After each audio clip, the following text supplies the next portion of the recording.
hwene Kwaseato bi hwene Jimmy ope obi aka history ahụ di kan ekohwehwe kwan ape obi na onfa kwan ye papa Atta Mills fast wuye no onkonko hwehwem kwan ye papa Atta Mills wuye no up to now ye hu adekure ku papa no Kevin Taylor chidi for no mo Jimmy papa ba mi nim se mu Jimmy no atra high level eko another level mo say ma graduate Jim every Jimmy ni mu say de mo hwie Jimmy no university na mo hwie enti TikTok lioness there o say oni Kevin Taylor TikTok Montreal there e boot for boot close marking operation close marking fans ma Kevin Taylor be can say oh probi obetwa movie movie title Akufo Addo failed promises akodwon kanza ka say obetwa sansem na Kevin Taylor be kan no afi na brass say lioness TikToker also very proud Kevin Taylor anyone fans pay no wa ke bi pa de check Kevin Taylor epiwe me twa movie dia ene Atta Mills wo no ompo obi man me twa movie ni bakro ma chirim kwan Atta Mills efas wo ye aha Penyah block media message send dem obe like video na da ma subscribe button some like keep notification on latest updates some be chere wa video dia mama e wo comment section message so baso no a video for so anya bi ahwe it can tell you be why now you say he will be a thorn in the flesh of MPP yes say obemp for no ho ahihyi wo bu pay already wodi nga ka say obegu MPP party no it wo ye de obetimi on the trim or say ye de obetimi bia say obegu MPP as a party but 2080 there now according to Kevin Taylor no wo gu MPP fenfenam it da bia say wo di wo mat wo de atenie ebe di wo mu amoma bam kura bebu no manga say ja party na to no bia afa ne we what they say so that is the tactics of Kevin Taylor about 2-3 months ago ana Kevin Taylor ebe na life no be ka 2 months say obi amanisika then background aye movie amano movie be ya say movie title no ebe ye Akufo Addo failed promises me pe obi a owo Kumawut na mama no 500,000 Ghana no aye a solid production on Akufo Addo for me Akufo Addo's failed promises a movie munya di twi na asantefo ntie mo starting free Akufo medure Akufo Addo the failed promises of Akufo Addo me pe obi a man 500,000 Ghana kwa production money for script ne bra na menhwe na fe me fa sika nhyem me be say mo am history kire mo ho now you're free 2012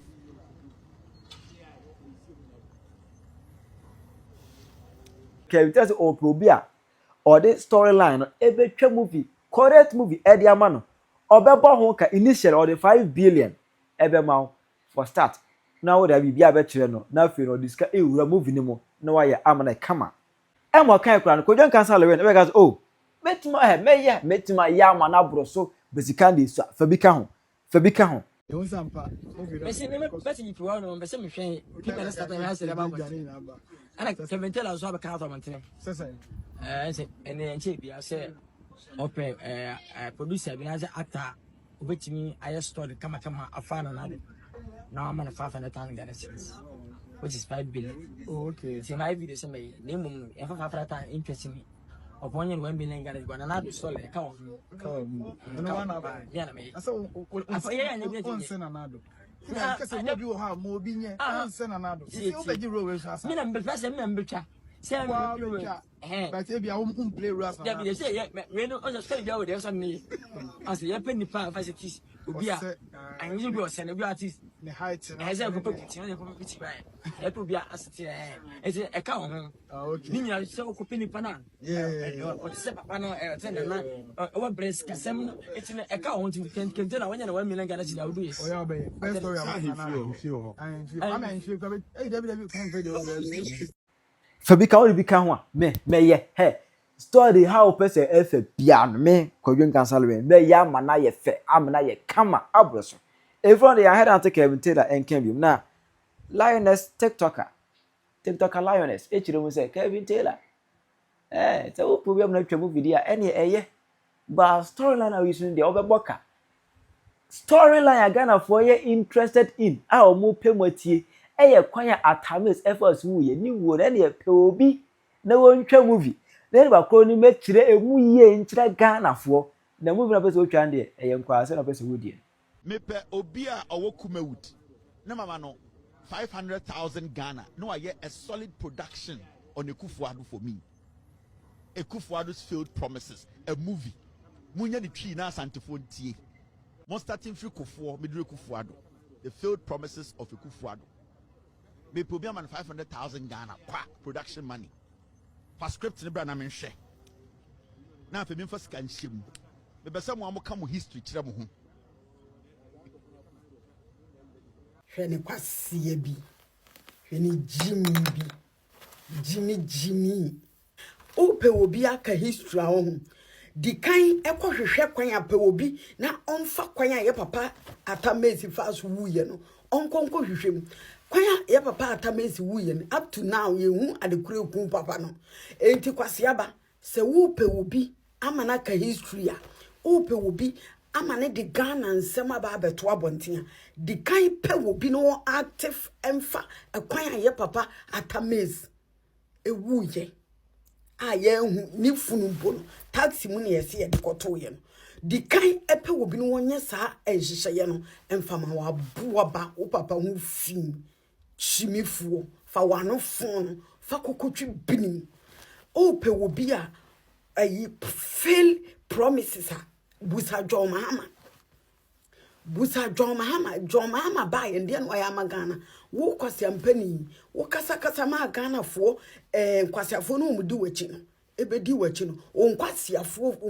followers no omumu sa wo mu sa wo kwasia bai wo ba ye braban ene wa ba ma wo na ensesan ye papa bai ena aba wo ma brabom omumu sa wo mu abu wa ba wo ni chasili wate Yankoka Akufo asem Akufo amemu Akufo bebu ye na bi na Mahama ebu amemu Akufo eba ye bebu de boa wo my Ghana no ebi na Mahama ebu abu aba pe wobi no ni ka anya Mahama movie emfama Ghana fo Kevin Taylor di ni Jimmy eba abonten ebebe kan say o pe wobi amana ye den aye Akufo Addo fail promises hu movie ene Akufo fail promises hu movie na asantefo obi o ya asantimi na o asantefo na nkasa nye den enka wo mu history emfa nkire wo mu na me ba abonten be man mu aye ketuwa bi o na minim se Kevin Taylor chidi for no mo chimi papa ba minim se mu Jimmy no atra high level eko another level mo say ma graduate Jim every Jimmy ni mu say de mo hwie Jimmy no university na mo hwie emuwa enwan mponche na mo di sa akosempani Kevin Taylor ne chi no ma graduate from university say de mo ko professional emuwa wako Ghana no wako chimu adwene ni biomaka ho wako chimu adwene no enti no ko aye kum ko Nigeria fo kum ko eniema boni a ekoso Ghana mpo muntimi hu enya mona maye o eye de why programming mo because politicians we no o maye o madwene say nyansa pa de o mbemu mo hu bi na motimi adwene na modi nyansa etimi ebusa wo mu question na yedie abama brabom na ebia tene akomu nchiri maso no amanyofo no munye wo madwene say they are giving you people chance say mu behu nyansa wo ena mo so mo ya muwa obi timi ba ebe ka kire a whole lioness say kom de me na wo to wo metima hwe busunya abuwa ba obi timi di ni Jimmy ebe ka se ehia me ena me die medi kura minni ena me didi Kevin Taylor atem ma me ka kiro premeni won sikani wo hwenye ne yonko ene premeni me ka kiro obi anani ate de wa wo ye ne ne ma no enye sikani yonko no enu ntina Kevin Taylor ni hu fi poto wona say yasesa Ghana taxpayers money dia ma no enso no wontimi nyusu da sika no emfa nye den ensiesie ne ho emfa enkyere de wa bema esiye den address man ho ya akono emuwa ntwafoɔ ma atwafoɔ ma agyimifoɔ ma amudi Kevin Kwaseato echi agyimifoɔ amudi Kwaseampani Kevin Taylor echi me nimonum mako me nimonum binima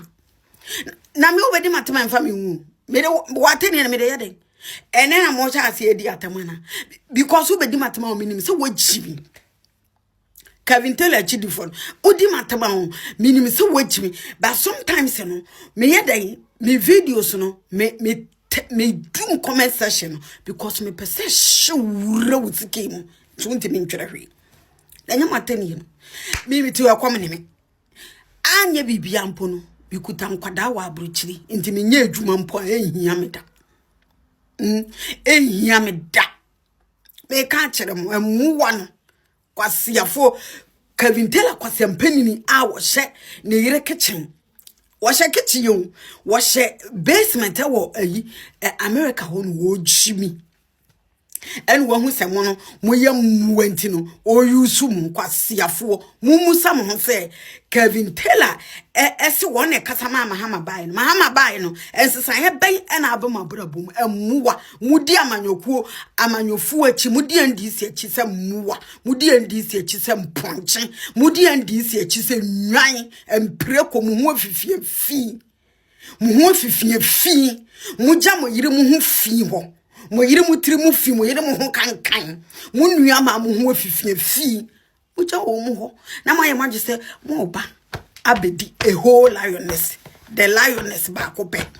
mu bedi matam and then me say medi matam am na wura musiki mu wi ana me dum comment section o timi ntwera hwe ma shada pa Kwase wo na mu be wu Ghana ho no ene ya na eye me ya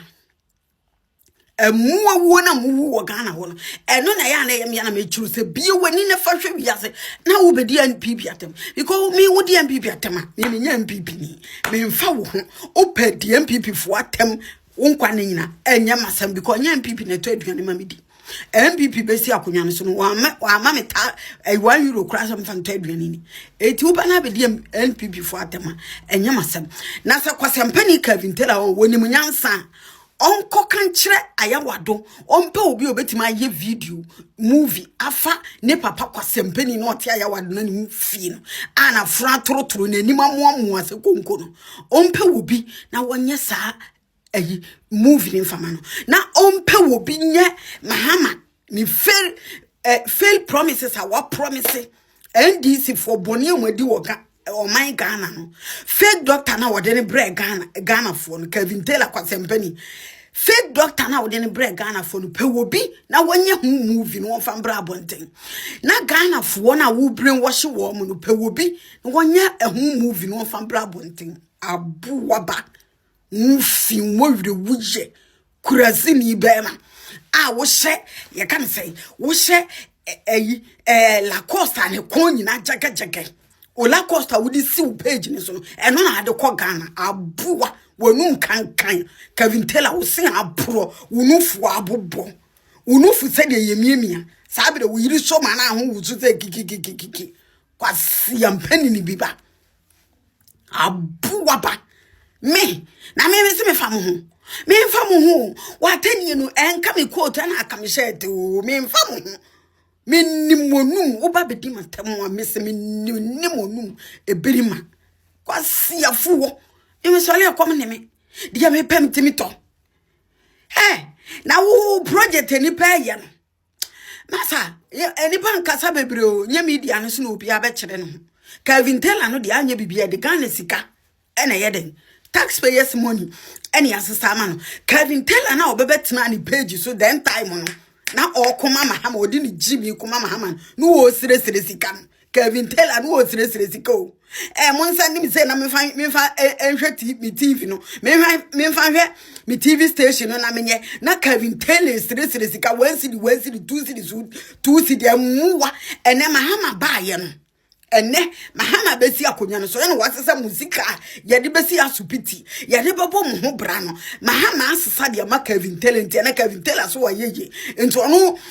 pu obi ama woni pa 500,000 Ghana no de aye movie Kwaseato ena nwan mponche empreko mu afifiefi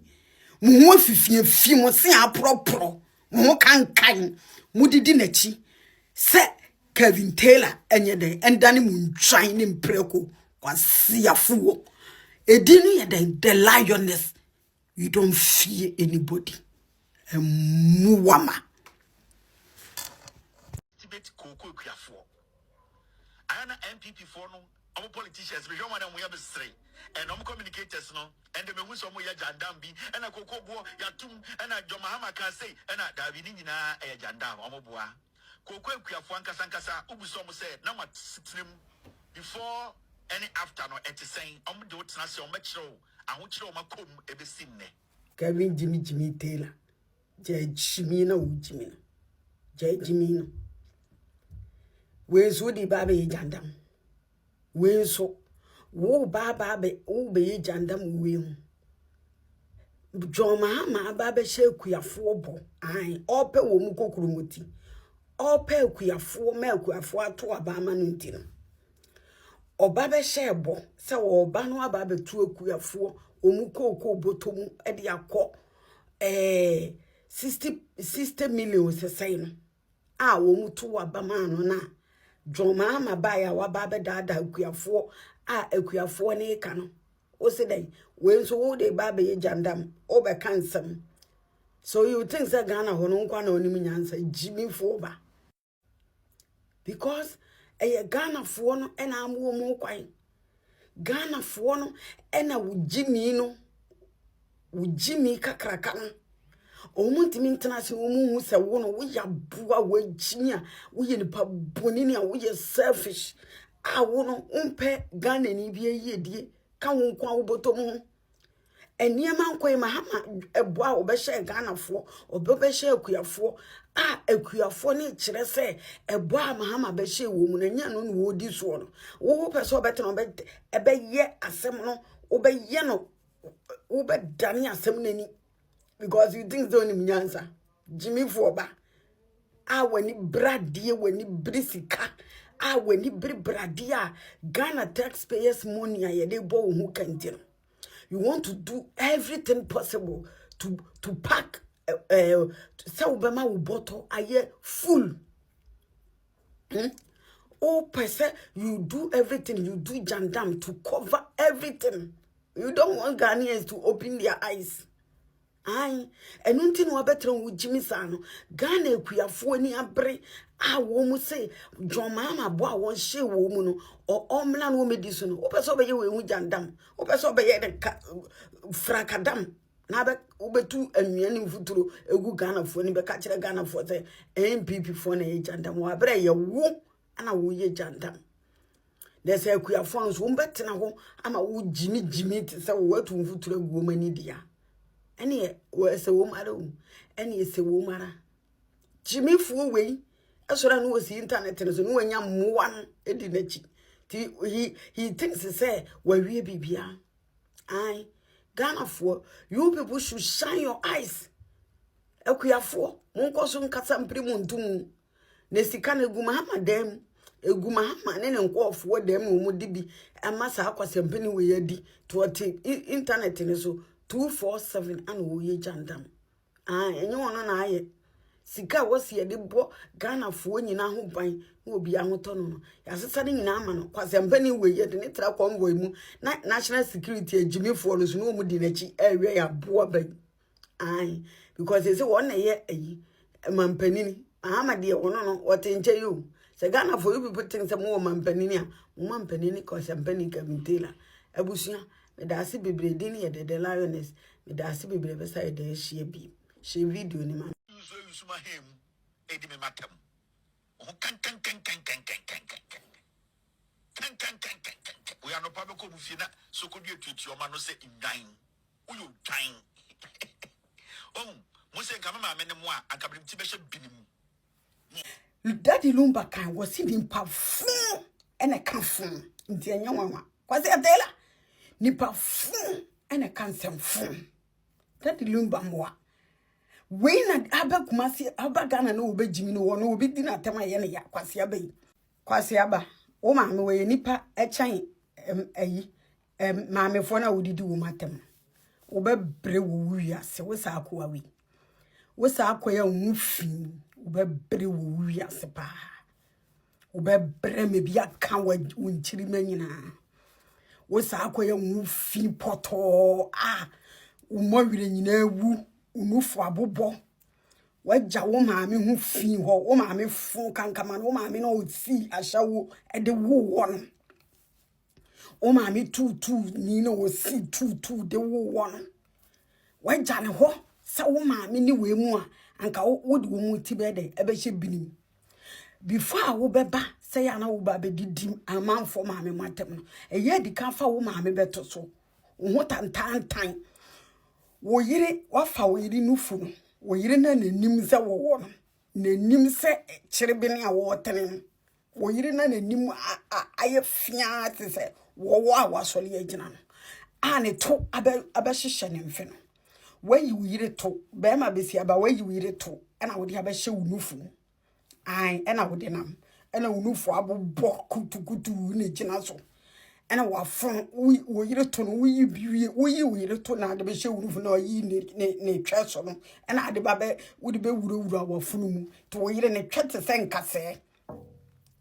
ena ne to abehye ne mfi abuaba wo fun te se wo so de no wo di amanfo atem be ma wo la costa wo de ti Kwaseato page na odidi amanfo atem so edi atem eno na wo san hye na ade ba Ghana jimi be ma besi aba wa bubo nufo ye kama ma sexy body ye mfa won ka ho tantantan wo num kan wo kan wo fi ofu tantantan te se we